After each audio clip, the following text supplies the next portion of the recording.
What's up everybody, Damon here, and in today's gaming news, Starfield's PS5 release date has leaked, Paramount says HBO will continue to operate independently, and the next Nintendo Indie World Showcase is right around the corner. This is your Daily Fix.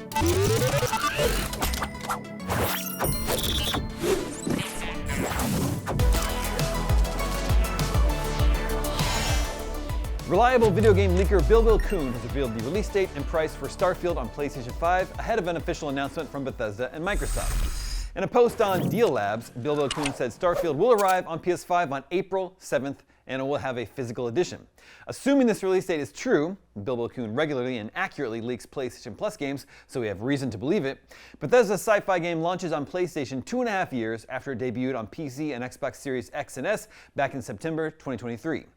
Bill Kuhn also revealed Starfield will launch on PS5 in standard and premium editions, as you'd expect, but there's no early access for the premium edition as there was on other platforms. As for price, Bill Kuhn said it will cost 50 euros for the standard edition, which would be about $58. So will it cost 50 or 60 bucks here?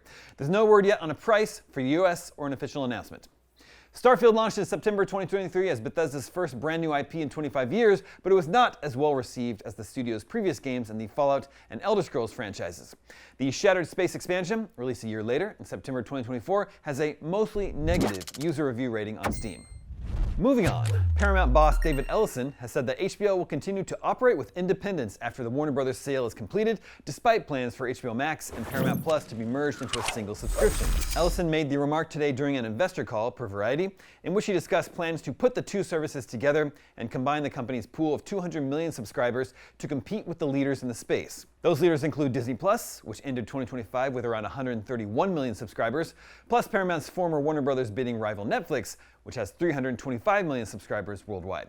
Ellison said, "We think the combined offering, and given the amount of content and what we can do from the tech side, really will put us in a position to be able to compete with the most scaled players in direct-to-consumer." Will HBO Max and Paramount Plus become one single app for viewers with section for each, similar to Disney Plus hosting content from Hulu?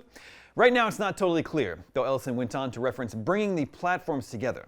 Ellison concluded, "Casey and his team do absolutely a remarkable job. We do plan for that to be able to operate with independence so that HBO can, candidly, do what it does incredibly well. Our viewpoint is HBO should stay HBO. They built a phenomenal brand, they are a leader in the space, and we just want them to continue doing more of it. But by bringing the platforms together, all of our content will be able to reach even a broader audience than we can do standalone." HBO has a vast catalog of content, from Game of Thrones to Succession and The Last of Us to The Pitt, plus an array of older series such as The Wire, The Sopranos, Sex and the City, and True Detective. Notably, the company also has plans for a Baldur's Gate TV show. Paramount Plus, meanwhile, is home to Star Trek and South Park. And finally today, Nintendo has announced a new Indie World Showcase set to take place tomorrow, March 3rd. The showcase kicks off at 6 a.m. Pacific and will provide 15 minutes of news and updates on indie games coming to Nintendo Switch 1 and 2. This is not a Nintendo Direct, so don't expect any news on upcoming Nintendo games. So, what can fans expect? At the August 2025 Nintendo Indie World Showcase, we got a demo announcement for Yacht Club games Mina the Hollower, new looks at Well Dweller, content warning on consoles, Glaciered, Hurdling, Ball Pit, and Neverway. Mina the Hollower is due out this spring, so an official release date is likely to be included tomorrow. Nintendo held a partner showcase last month. Highlights included a Switch 2 upgrade for the original Hollow Knight, a release date for the Switch 2 version of Final Fantasy VII Rebirth, and more Resident Evil Requiem, which is out now. Plus, Bethesda announced ports for Indiana Jones and the Great Circle, Fallout 4, and the Elder Scrolls 4 Oblivion. Once again, the Nintendo Indie World Showcase is tomorrow, bright and early at 6 a.m. Pacific.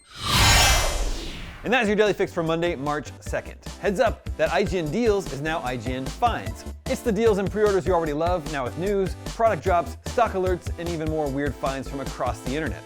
If you're not following IGN Finds, what's holding you back? You can find us on Twitter, Facebook, Instagram, TikTok, Threads, and even Blue Sky. Once again, IGN Deals is now IGN Finds. I'm Damon Hatfield, and for all your video game news, stay tuned to IGN.